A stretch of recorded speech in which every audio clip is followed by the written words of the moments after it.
Bonjour à toutes et à tous et bienvenue dans Odyssée, votre émission d'actualité spatiale sur les ondes de Radio GMT. On se retrouve ce soir pour le 7e épisode de la saison 2 qui sera peut-être le dernier, mais on vous réserve d'éventuelles surprises dans l'été en fonction de nos calendriers. Avant de commencer l'émission et de vous présenter l'équipe de ce soir, on se passe comme d'habitude le générique. A tout de suite.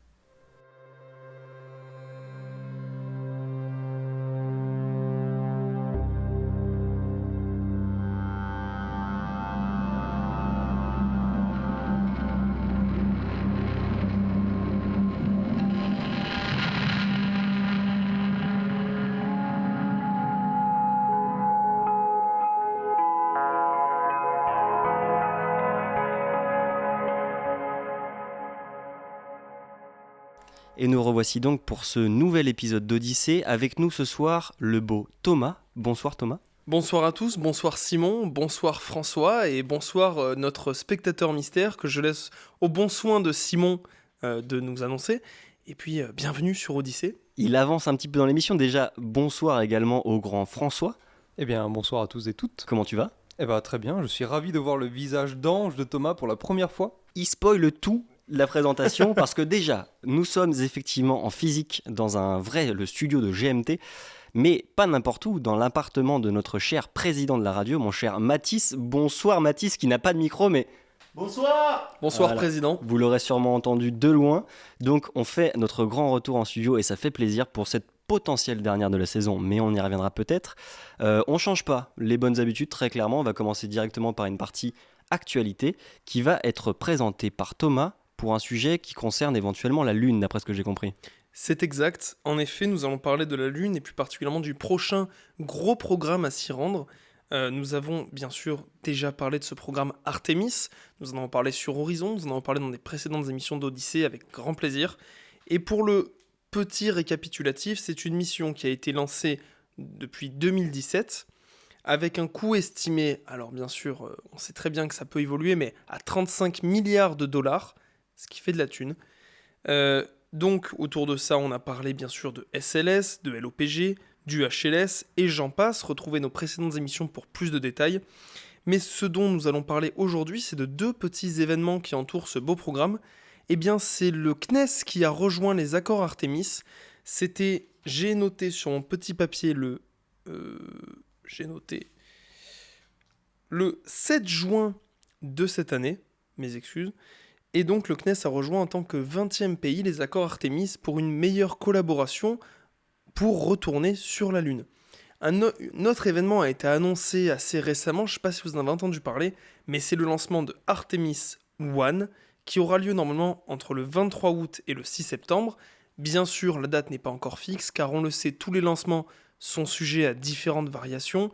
Il y a la météo, il y a les coûts, il y a ne serait-ce qu'un petit torchon qui peut être oublié près d'un réacteur, mais ça, on en a déjà parlé.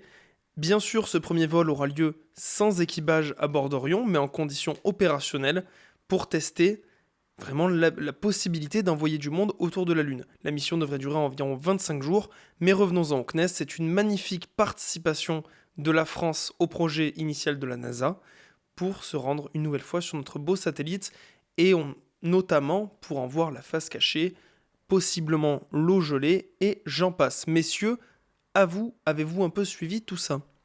Déjà, juste pour rebondir très rapidement, on a vu qu'il y avait un certain Thomas Pesquet qui était là durant la signature, donc on le savait, en tout cas lui se projette déjà vers la Lune, donc la signature du CNES, même si lui fait partie de l'ESA officiellement, c'est quand même une grande symbolique, mais il y a d'autres choses à dire, mais je laisse François déjà rebondir un peu.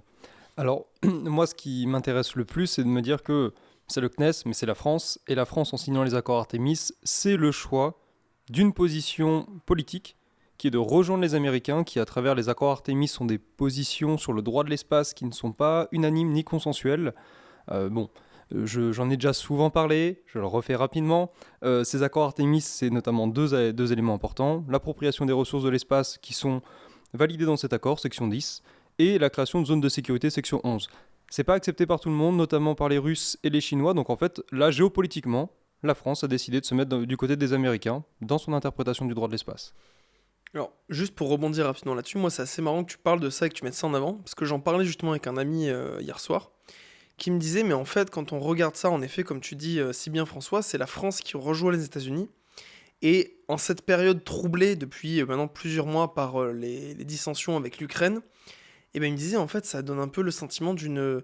on repart sur une nouvelle course à la Lune, mais dans un contexte, encore une fois, où on retrouve un bloc de gens qui se rallient aux États-Unis et la Russie qui est un petit peu face à face avec ce programme.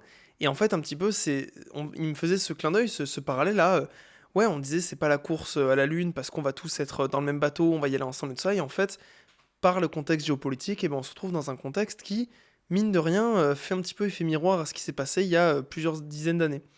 C'est vrai, alors que pour autant, au final, quand tu regardes les calendriers, c'est pas forcément lié à ce qui se passe actuellement dans le monde et en Europe en particulier, parce que on le savait depuis longtemps que la France et surtout l'Europe étaient engagées. Déjà, l'Europe était premièrement engagée dans le SLS, mais c'est vrai qu'aujourd'hui, l'interprétation est quand même un petit peu différente. Quand tu lis entre les lignes et la manière dont ça s'est passé, et la communication qu'il y a eu autour, on sent que c'est une prise de parti en fait. Et franchement, moi après, j'essaye de m'écarter de ces vérités politiques, mais pour autant, je pense que oui, il y avait forcément un effet d'annonce qui était bien manigancé, pas dans le mauvais sens du terme, mais qui était appuyé pour montrer justement cette collaboration, là où la Russie, à l'heure actuelle, a tendance à régresser dans ses collaborations internationales dans le milieu spatial. Mais bon, on a déjà évoqué le sujet un peu précédemment, on y reviendra peut-être très bientôt d'ailleurs dans l'émission, mais est-ce que tu avais d'autres trucs à avancer, Thomas ? Non, du tout, si ce n'est que c'est un beau projet, que j'invite vraiment tout le monde à se tourner vers ce programme Artemis, parce que alors nous, en particulier autour de cette table, on est une génération qui n'avons pas connu les premières missions Apollo, les premiers pas de Armstrong, Buzz, Aldrin et Michael Collins. Mais qui lui n'a pas posé le pied sur la Lune, mais qui était autour de la Lune. Voilà, Mais là, on va assister à quelque chose de grand, ne serait-ce que le lancement d'Artemis 1, pardon. Ça va être quelque chose de grand, ça va être un bel événement, et j'invite tout le monde à suivre ça parce que c'est pouvoir rattraper un petit peu le temps perdu d'une certaine manière. Et comme tu l'as dit, le lancement est annoncé pour la fin août, début septembre pour l'instant. 23 août, 6 septembre. Pas de date précise, ça dépend des conditions météo, ça dépend si le SLS sera prêt, si Orion sera opérationnel. Mais comme toujours, on l'a vu, il y a des lancements qui ont été décalés 2, 3, 4 fois, ça peut aller plus loin. Surtout pour des gros programmes comme ça. Et à l'heure actuelle, il y a justement un des premiers gros jalons qui est en cours. Le SLS est encore sorti de son bâtiment d'assemblage pour faire des tests. Et vous pouvez d'ailleurs voir des photos et des vidéos assez incroyables du lanceur dans son état de préparation initiale. D'ailleurs, si j'y pense, j'ai une super fun fact. Je suis tombé dessus en venant ici. Je sais pas si vous en avez entendu parler, mais pour ce lancement d'Artemis 1, la NASA se dote d'une nouvelle technologie de caméra dont je suis désolé, j'ai oublié le nom de la boîte qui produit ça. Et en fait, il sera possible de visionner le lancement en 4K, mais en VR à 360 degrés. Incroyable, qui sera fixé sur le lanceur du coup ? Qui sera fixé sur le lanceur. Ça, on pourra suivre le lancement à 360 motherfucking degrés. Et ça, honnêtement, même si je suis pas pro-NASA pour autant, mais les Américains, d'un point de vue général, sur les retransmissions de leur lancement, ils ont vraiment une avance incroyable. SpaceX a mis la barre très haut. La NASA était déjà douée de base, ouais. mais là, un lancement en VR avec les glazes où tu regardes autour de toi, ça peut être exceptionnel. Ouais, en Europe, en Asie et autre part dans le monde, on a beaucoup de choses à apprendre de ce point de vue-là. Même si c'est pas le premier budget à mettre sur une fusée, très clairement, c'est quand même important, je pense. On peut passer, je pense, à la prochaine actu qui va également parler un petit peu de ce côté coopération.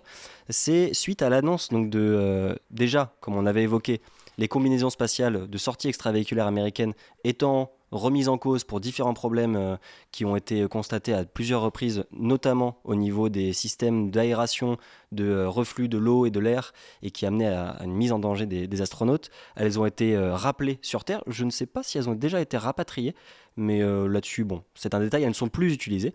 Donc maintenant, on se repose exclusivement sur les combinaisons Orlan, donc les combinaisons russes, pour faire des sorties extravéhiculaires. Et il y a eu une annonce du fait que ces combinaisons, donc EMU, les combinaisons américaines pour Extravehicular Mobility Unit, ne soient plus utilisables. Forcément, les sorties extravéhiculaires prévues avec des astronautes américains, européens ont été annulées, dont celle de Samantha Cristoforetti, qui du coup s'est vue se retirer sa première occasion de sortir hors de l'ISS, mais pour autant vient d'être annoncée une sortie extravéhiculaire russe et italienne, parce que Samantha Cristoforetti est italienne et astronaute à l'ESA, et elle sortira en toute logique, pour l'instant c'est encore un peu flou, mais le 21 juillet de cette année, donc 2022, sur les flancs de l'ISS, avec un astronaute russe qui s'appelle Oleg Artemiev, j'espère bien le prononcer, et donc c'est quand même assez étonnant de voir cette collaboration quand même continuer, perdurer, alors qu'il y a pas mal de... Alors déjà sur Terre, mais même en dehors de ça, dans l'ISS,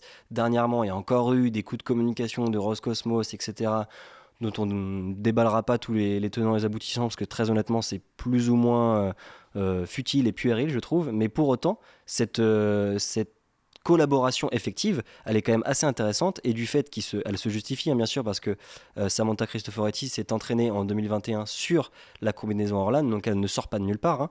Mais ça lui permet, moi ce que je trouve beau, déjà ça permet de relier quand même deux nations, deux continents, deux pays qui pour autant aujourd'hui sont quand même assez lointains, et ça permet surtout aussi à Samantha d'avoir sa première EVA, et c'est quand même pas une occasion très courante, même pour des astronautes.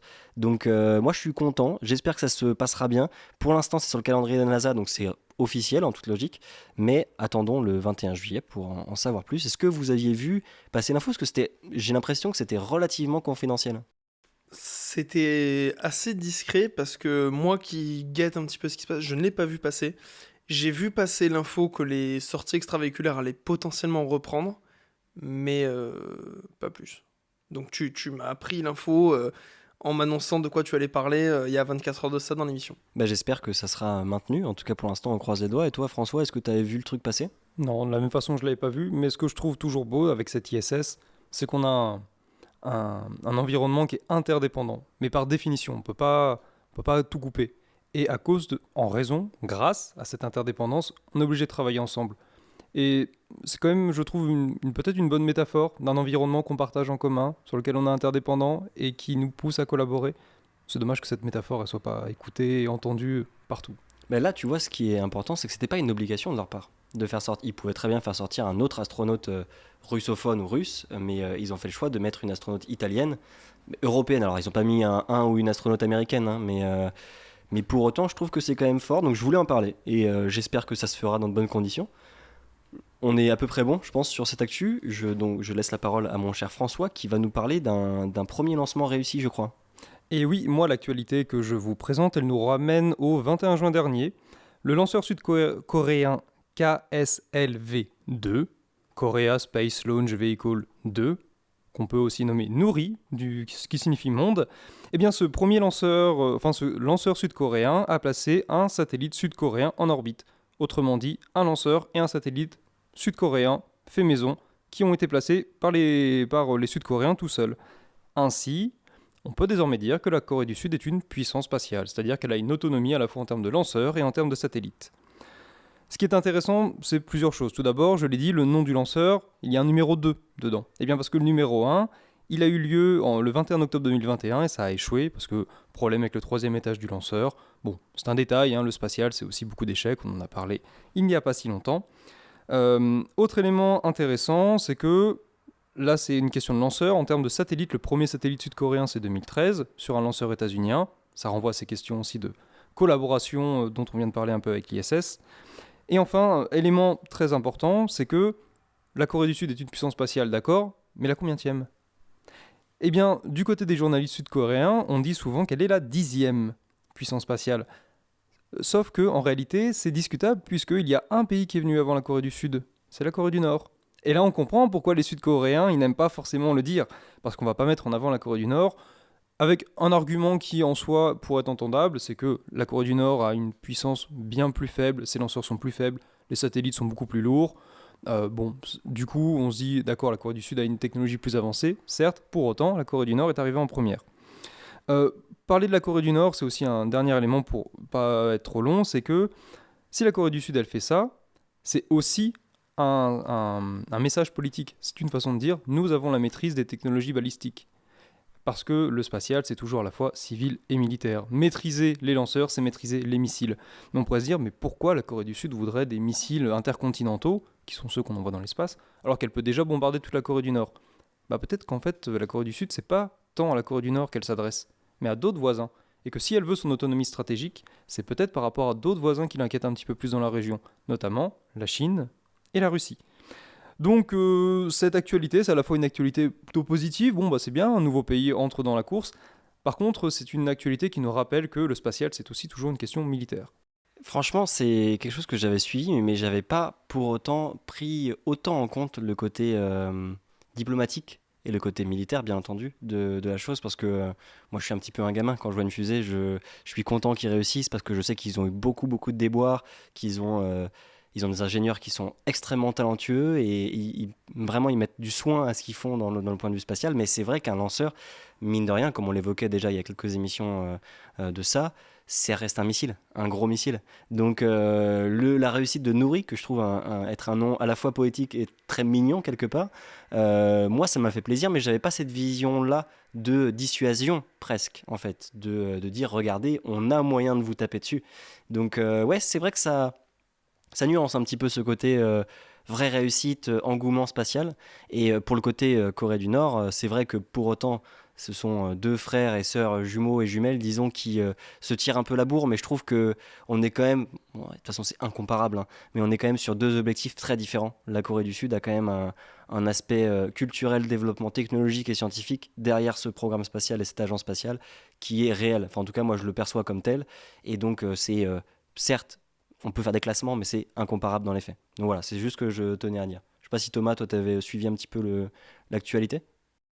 J'avais un petit peu suivi, j'avais vu l'information un petit peu que la Corée du Sud justement allait faire des lancements et tout ça, pas dans le détail, donc François tu me mets à jour.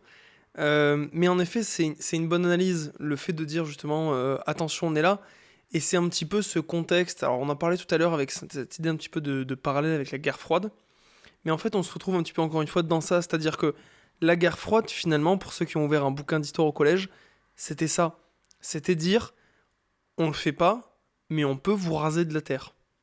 Et encore une fois, le spatial aujourd'hui, c'est de l'exploration, c'est de la magnificence, c'est beau, c'est des ressources, c'est plein de belles choses, c'est de l'humanité. Mais il faut pas oublier qu'on est dans un contexte aujourd'hui où c'est aussi du attention, je peux t'en mettre plein la gueule au-delà, au-delà même du ciel. Et ça, c'est important de le rappeler. C'est important de rappeler qu'aujourd'hui, les puissances émergentes, les puissances actuelles, se font valoir par leur force militaire, par leur force spatiale, mais c'est toujours intrinsèquement lié, malheureusement. Avec d'ailleurs, sur le plan militaire, c'est au-delà même du missile et donc de la menace balistique, c'est tout simplement l'espionnage. En 2023, premier satellite d'espionnage sud-coréen sera envoyé de façon autonome. Voilà, c'est annoncé. Ouais, et voilà, c'est quand même des grosses avancées pour une petite puissance du spatial, une puissance émergente. Et donc, justement, dans notre deuxième partie d'émission, on va parler de puissance émergente du secteur spatial. Mais avant ça, nous allons faire un petit tour, nous allons nous arrêter quelques instants dans un autre système solaire que le nôtre, beaucoup plus mystérieux. Vous l'aurez compris, c'est l'instant Space Culture.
Et donc pour la première fois de cette saison, c'est moi qui vais vous présenter l'instant Space Culture parce que j'avais très envie de parler d'un jeu vidéo qui me tient beaucoup, beaucoup à cœur et qui s'appelle Outer Wilds.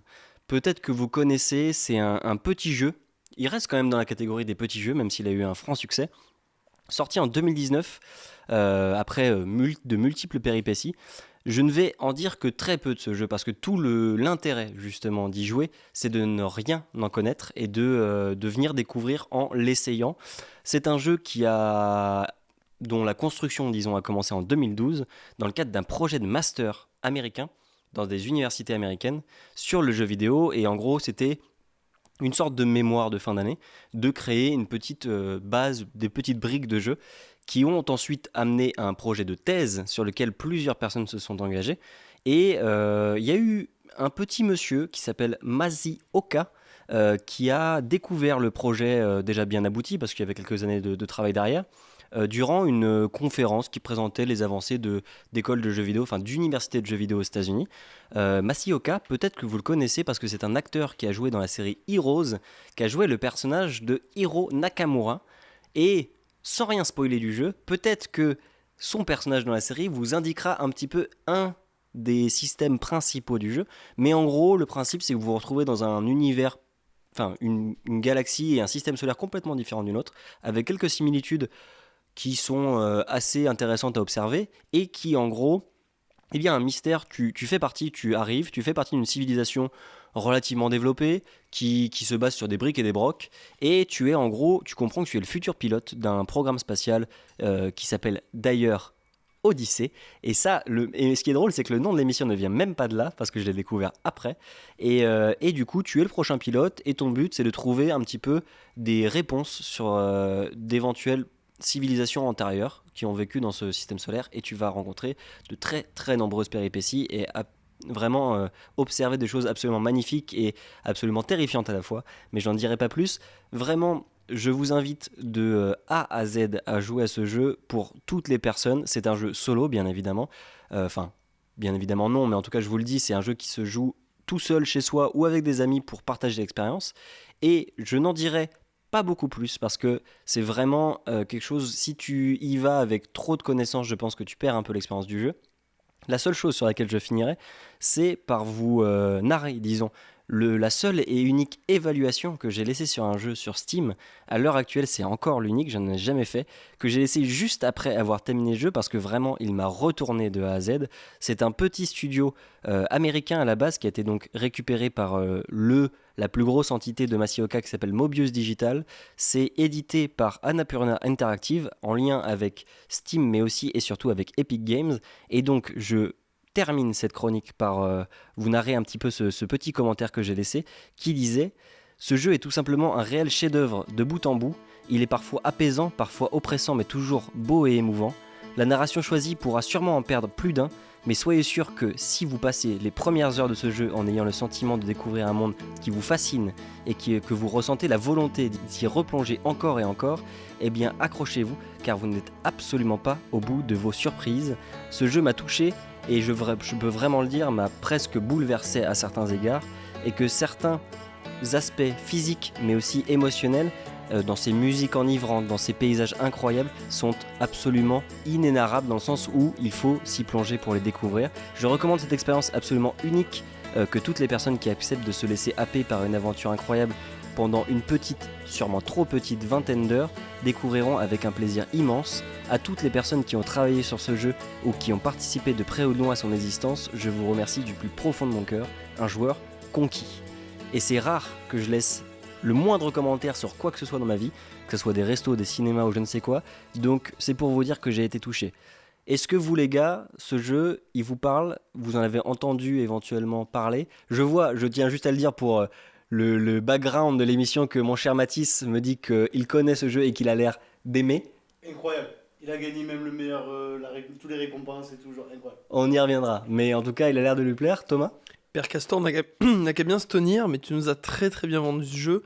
Je ne l'ai pas encore fait, par manque de matériel et de financement, mais bordel, prends ma carte. Prends mon argent, je suis chaud, je suis convaincu, c'est bon, on y va. Après une telle déclaration d'amour, va falloir que j'arrête ma thèse pendant 20 heures au moins, du coup. Et le pire, c'est qu'il a été fait dans le cadre d'un projet de thèse, donc ça pourrait te parler. Mais vraiment, non, en plus, c'est un jeu qui coûte pas très cher, de mémoire, 20-30 euros, quelque chose comme ça, éventuellement même moins avec des soldes, et qui dure entre 20 et 30 heures, dépendant de comment t'aimes te balader. Mais il faut s'accrocher à certains moments, mais c'est juste une claque intersidérale, même sur la manière de fonctionner. Donc, moi, c'est vraiment, vous l'aurez compris, une perle que je garderai avec moi pendant très très longtemps, et je suis vraiment content d'avoir pu vous le partager durant cet instant Space Culture. Mais bon, retournons à nos sujets. Et donc oui, c'est bien beau de parler de jeux vidéo et d'expériences immersives, mais on est quand même là pour parler de réel, de spatial. Comme l'a évoqué François, on a, au-delà de la NASA, de l'ESA, même de Roscosmos, on a quand même de plus petites agences spatiales, qu'on appelle émergentes dans le milieu, qui sont quand même très intéressantes. Donc on a parlé de la Corée du Sud, avec l'agence CARI, je crois que c'est ça les initiales de celle de la Corée du Sud, mais il y en a beaucoup d'autres. On peut évoquer l'Inde, même si à l'heure actuelle, on y reviendra peut-être, c'est plus une si petite agence que ça, mais on a quand même beaucoup d'autres pays, l'Israël, les Émirats Arabes Unis, des pays africains, mais moi je souhaiterais y revenir plus tard.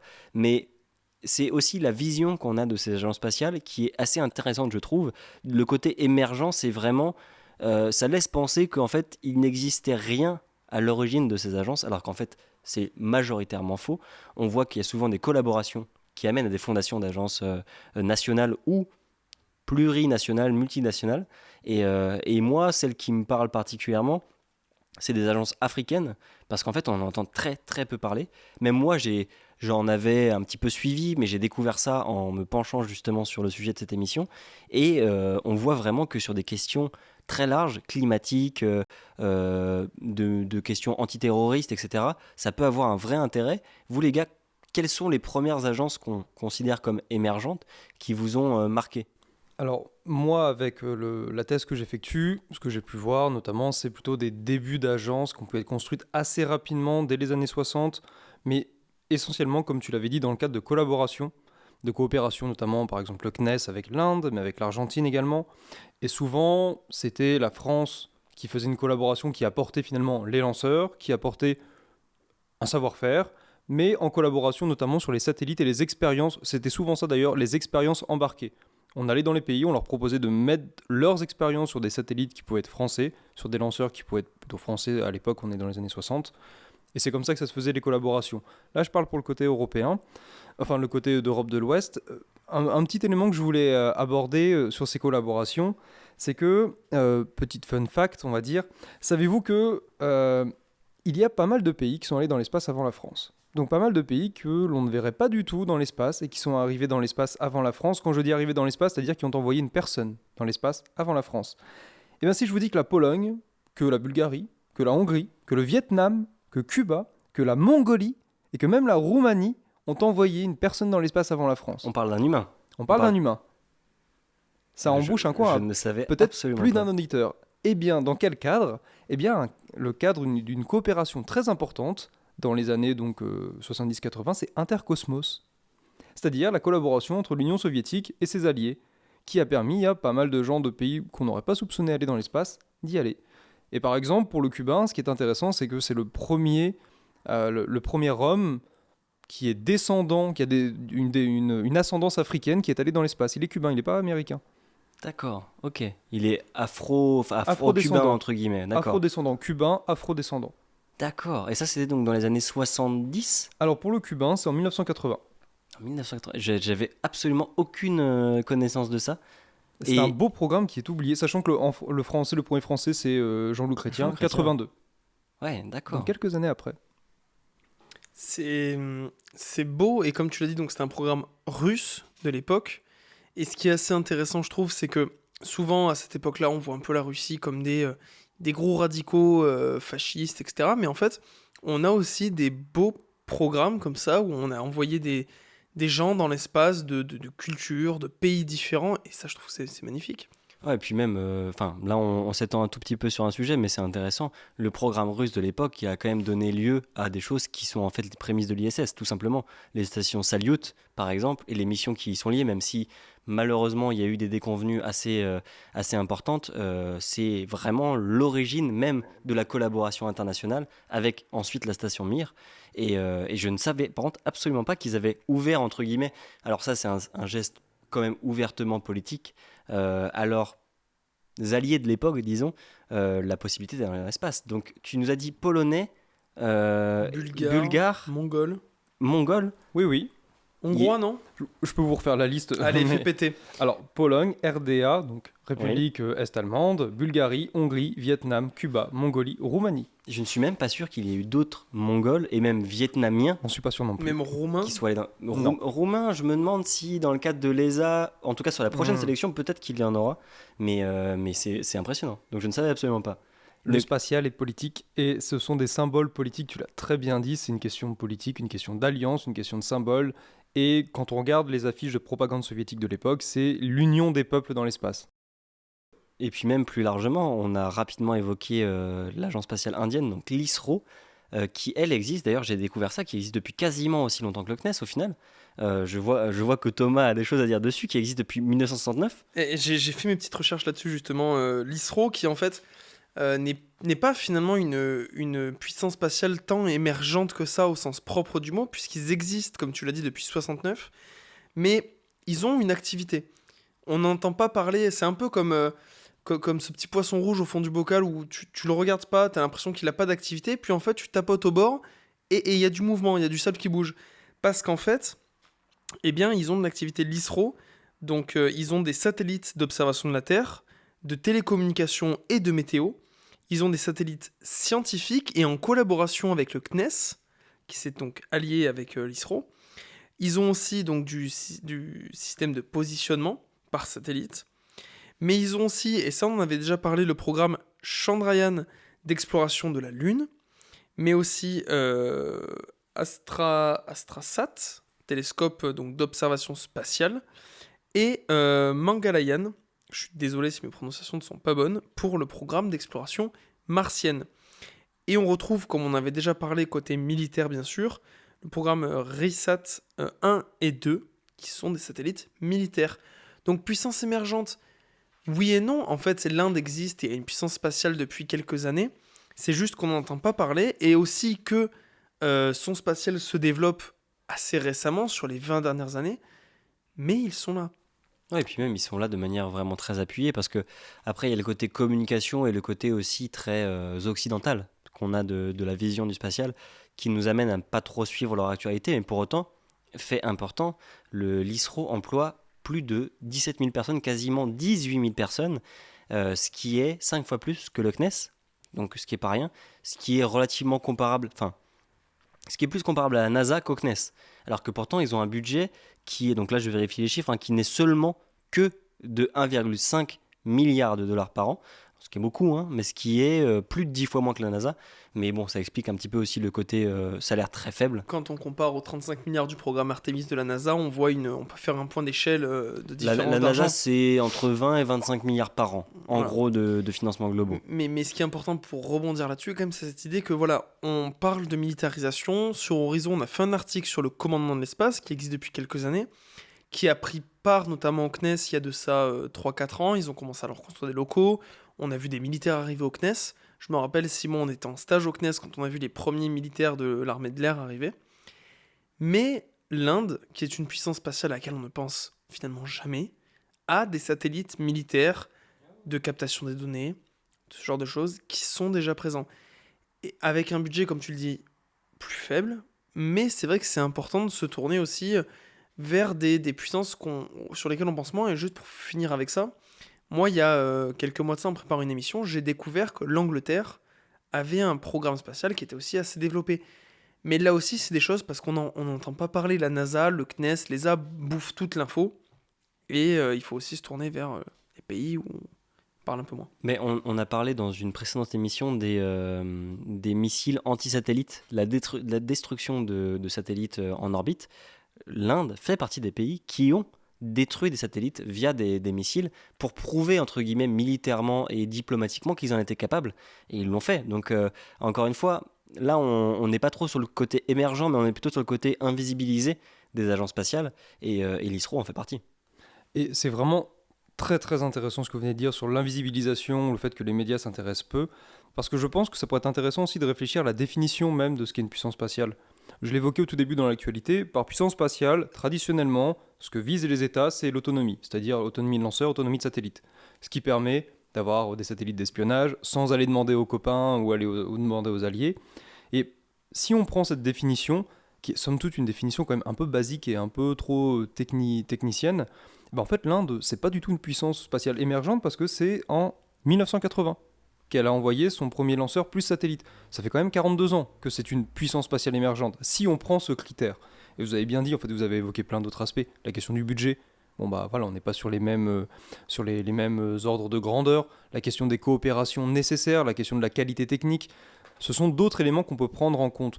Un autre élément qu'on peut prendre en compte pour aussi définir une puissance spatiale, ça peut être son influence dans le secteur. Par exemple, je pense au Luxembourg, qui en Europe est en train d'essayer de devenir une espèce de hub du spatial, notamment à l'aide d'un droit particulier sur le spatial. Voilà, mais le Luxembourg, il n'est pas capable d'envoyer quoi que ce soit, enfin son territoire est minuscule, mais c'est une puissance qui compte. Les Émirats Arabes Unis ont la volonté de constituer un tribunal, enfin une espèce de lieu de négociation, c'est-à-dire c'est pas un tribunal au sens où il y aura un droit qui s'applique, mais ce sont, faut que je retrouve le terme, un espace d'arbitrage international. Et donc là aussi, c'est une façon de s'imposer comme une puissance, mais une puissance un peu différente de l'aspect technique. Parce que comme vous le dites, par l'aspect technique, en fait, on voit les États les plus puissants, mais par tout le reste, on voit tout ce qui est à côté. Et du coup, en termes de puissance spatiale émergente, pour finir, ce qui font qu'elles sont émergentes, c'est peut-être que pour une bonne partie des pays, pour l'instant, ils n'ont que la capacité de constituer des expériences scientifiques, voire des satellites pour les plus avancés, mais ils sont obligés de se reposer sur les lanceurs d'autres pays, donc de les payer, par exemple. C'est notamment ce qui se passe beaucoup en Afrique, je crois. Mais juste pour rebondir avant de parler de l'Afrique, parce que je pense que ça peut être un beau sujet de conclusion, en tout cas de fermeture de ce sujet-là, tu parlais des Émirats Arabes Unis, qui certes n'ont pas de lanceurs à l'heure actuelle, se reposent sur des lanceurs, en tout cas pour l'heure des lanceurs japonais majoritairement, et ils ont envoyé très récemment une mission qui a beaucoup fait parler d'elle, parce que c'est la mission Hope, qui a été la première mission émirati à arriver aux abords de Mars, qui a fait des photos absolument incroyables de la planète rouge, et donc ça en fait la 5e puissance internationale à atteindre Mars.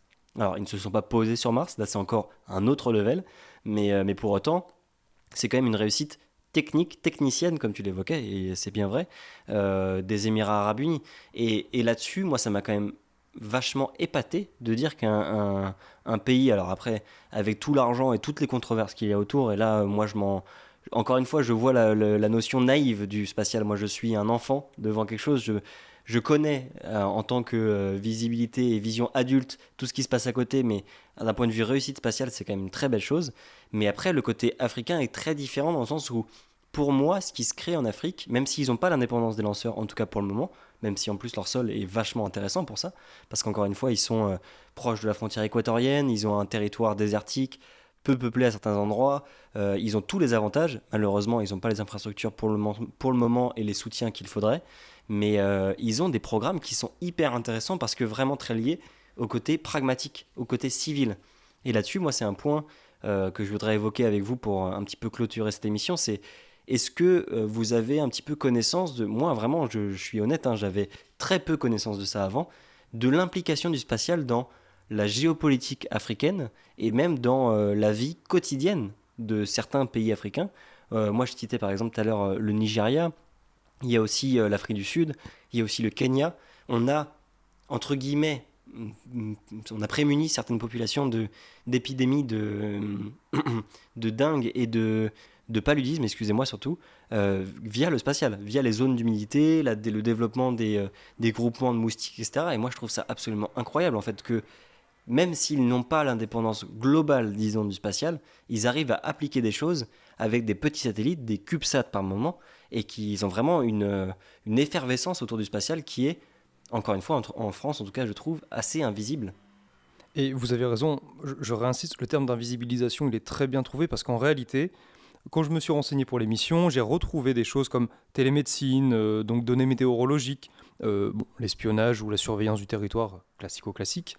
Mais en fait, moi, c'est des choses, je ne savais pas que ça avait cette importance aujourd'hui, mais dans ce que j'étudie, moi, dans ma thèse, années 60, en fait, c'est normal, c'est basique. Quand le spatial se lance dans les années 60, on a la course à la Lune, c'est très beau. Mais en fait, pour tous les autres États du monde, la question, c'est de se dire, mais qu'est-ce qu'on va en faire ? Mais en fait, c'est génial. On va pouvoir apporter l'éducation au monde entier. On va pouvoir faire des programmes éducatifs mondiaux.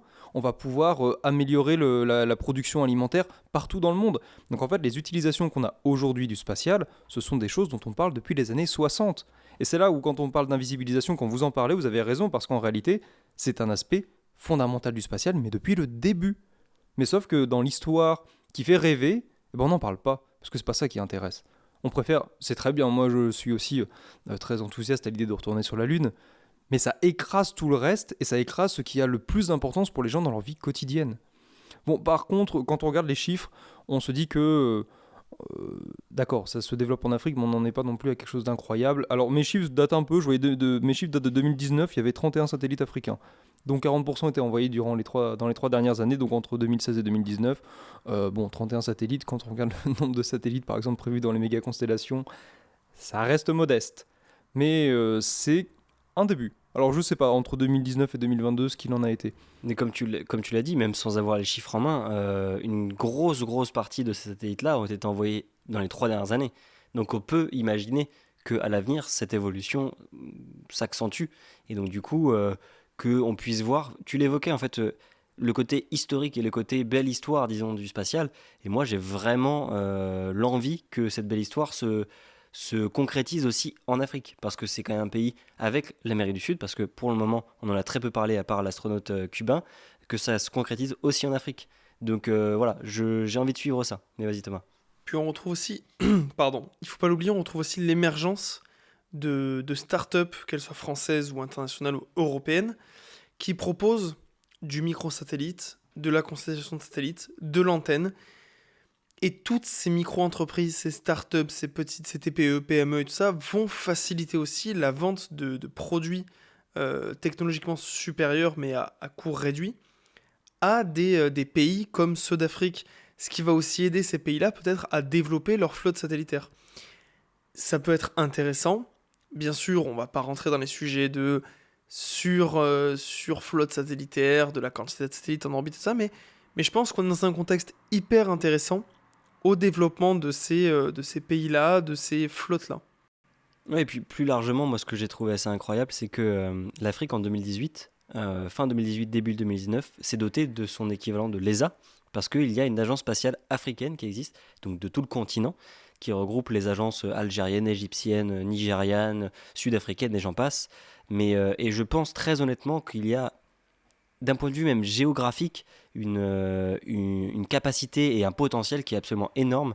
Et on en parlait dans d'autres émissions, et je souhaite vraiment que ce genre de pays puisse même arriver sur la scène internationale politique pour dire on a le droit d'avoir notre place dans le milieu spatial, et donc au niveau pollution, au niveau accessibilité, au niveau emprise et communication, d'être présent dans vos délibérations, dans vos négociations. Et je trouve vraiment ça beau, et en me renseignant, je comprends qu'il y a une vraie potentialité, une vraie capacité des pays africains à avoir leur mot à dire, et ça me paraît juste essentiel en fait. Et si je peux doublement rebondir, je vais la faire courte quand même, non seulement sur l'aspect géographique, mais en fait, il y a quelque chose qui fait que ces pays qu'on n'associe pas au spatial le sont complètement, c'est les observatoires astronomiques. Au Chili, par exemple, pour l'observatoire européen-austral, si je ne dis pas de bêtises, et l'Afrique du Sud, et l'Australie aussi, mais bon, l'Australie, on va la mettre de côté, l'Afrique du Sud qui va accueillir je vais très mal le prononcer, Square Kilometer Array, donc un immense champ d'observation astronomique. Et effectivement, comme tu le dis, c'est parce qu'ils ont aussi des dispositions environnementales et naturelles qui sont propices, dans la mesure où, par contre, ces observations astronomiques vont pouvoir perdurer avec les méga-constellations. C'est un autre sujet, je ne vais pas aller plus loin. Autre élément, et j'arrête après, tu dis ce serait bien que ces pays puissent avoir une voix réelle, mais en réalité, alors aujourd'hui moins, mais dans les années 60-70, elles l'ont eu à l'ONU. Dans le droit de l'espace, ces pays ont un rôle réel qu'on a aussi plus ou moins oublié. Le traité de l'espace, le grand traité 67, c'est vraiment États-Unis, URSS qui ont la main mise dessus. On peut discuter, mais mettons. Par contre, il y a un autre accord qui s'appelle l'accord sur la Lune, qui a été ratifié en 1979, et qui, lui, justement, avait pour ambition de préciser le traité de l'espace, et notamment de mieux prévoir la façon dont on allait pouvoir mener des activités sur la Lune.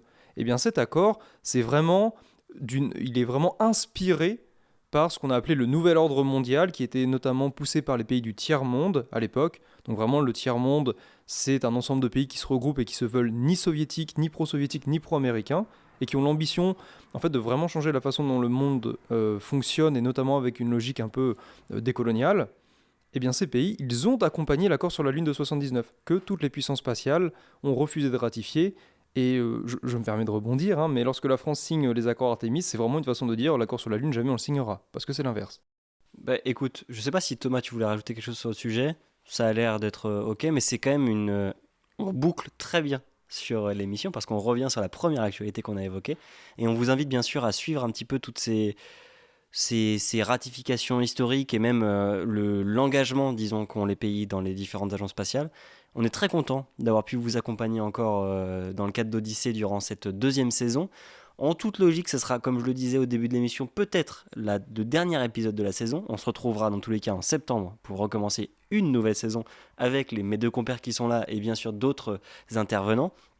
Et pour autant, peut-être que vous aurez le droit à une surprise durant l'été, mais on ne s'engage à rien parce qu'il est important de prendre des vacances pour nous tous.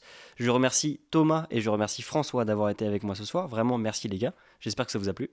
C'était génial, une très très belle saison avec de nouveaux chroniqueurs passionnants et de très belles rencontres. Bienvenue François, on espère te retrouver pour la saison 3. Moi personnellement, j'y serai. Merci Simon pour tes présentations, d'être un hôte aussi performant au travers de ces saisons qui commencent à se suivre. Et puis des bisous à ceux qui nous écoutent matin, midi ou soir. À la prochaine. Eh bien, de même, des super rencontres. Merci encore de m'avoir accueilli. C'est aussi une première expérience de radio podcast. Donc vraiment, c'est un vrai plaisir. Et si la place est toujours aussi chaude l'année prochaine, j'y reste sans aucun problème. Et donc, très bel été à tous et toutes. De toute façon, tu l'auras compris, tu fais partie aujourd'hui des titulaires de l'émission. Donc vraiment, merci aux nouveaux intervenants et intervenantes de cette saison. On souhaite aussi un très bel été et on remercie chaleureusement tous les auditeurs et toutes les auditrices de cette émission. Et on vous retrouve très bientôt pour un nouvel épisode d'Odyssée. Et pour l'instant, continuez à écouter des podcasts sur Radio GMT.